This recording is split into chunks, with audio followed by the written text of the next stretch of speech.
How many times have you thought about starting a family? Do you ever want to start one? Maybe you fear your protection not working, or your baby having to have a difficult life due to a disability, or even having to relive the trauma of how you got pregnant, if in fact that was due to sexual assault. Serious complications and death are not common where abortion is safe and legal. It actually is a rate of 0.6% per 100 deaths. Abortions that are provided unsafely, on the other hand, account for 13% of maternal deaths, only leaving 80% non-fatalities, but that does not include other complications that could occur with the risky procedures. Okay. Although falsely believed, abortion does not harm the embryo or the fetus, which is why I believe it is important to keep abortion illegal. I am credible in this because I pick scholarly sources in which I will cite them when I quote them in my speech. Today, I will be further explaining the controversy around abortion and the dilemmas women face when wanting to get abortion about, and how pro-life activists tell them that they are harming their baby. Every 68 seconds, an American is sexually assaulted, and every 9 minutes, one of those victims is a child. Imagine if you were that victim. Now, imagine being a woman who becomes pregnant due to the negligence of their assaulter. RAINN statistics says, and I quote, a majority of child victims are 12 to 17, or victims under the age of 18. 34% of victims of sexual assault and rape are under the age of 12. And 66% of victims of sexual assault and rape are within the age of 12 to 17. Many factors can lead to them not wanting this child. For example, not wanting to derail their life with a baby that was unplanned, having to heal from the assault. Imagine waking up every day for 9 months, carrying out that full-term pregnancy, and seeing your stomach continue to grow, or having to deal with the morning sickness. It's just a constant reminder, and it does not let the victims heal. And also, incest is a big factor. 12% of sexual assaults occur near or at a relative's home, which is why it is sad, but it could lead to mutations or, like I said, disabilities in the baby.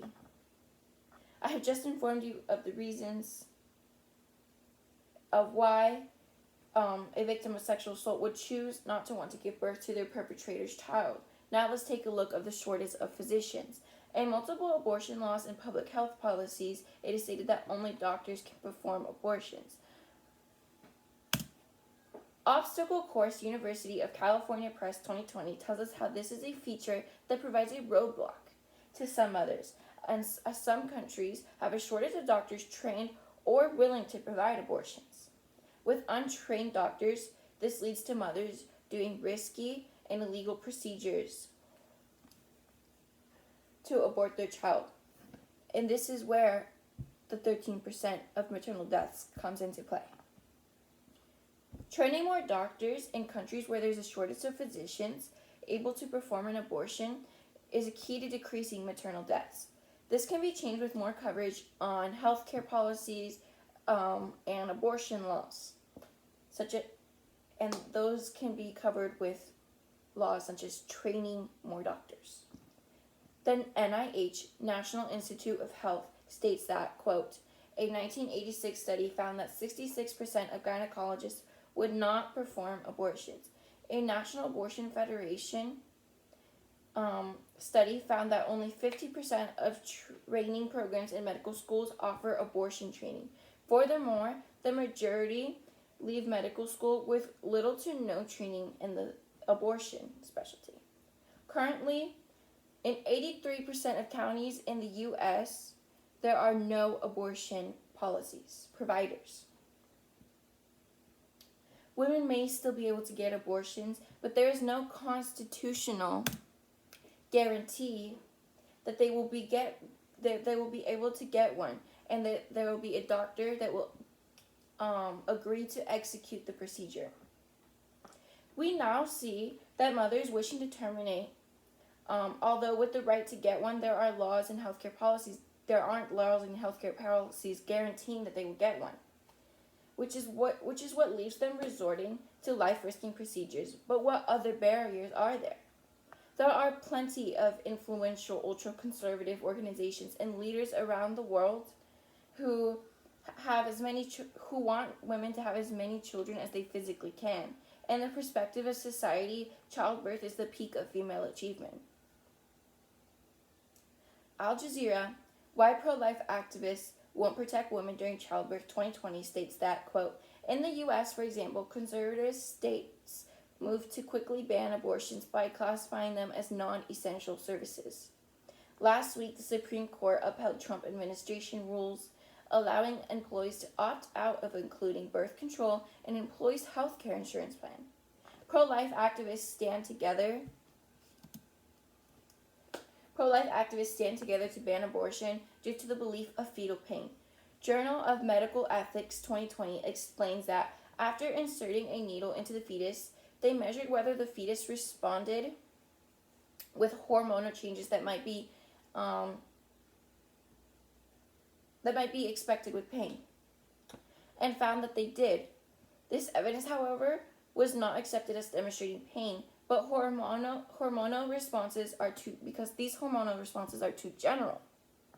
The same changes, for example, will occur when having a surgery under a general anesthetic, when it is known that pain is not experienced. Quote, therefore, the pain many believe to affect the embryo/fetus are psychological responses, such as when a patient goes under anesthesia. Okay. Once again, every 68 seconds, an American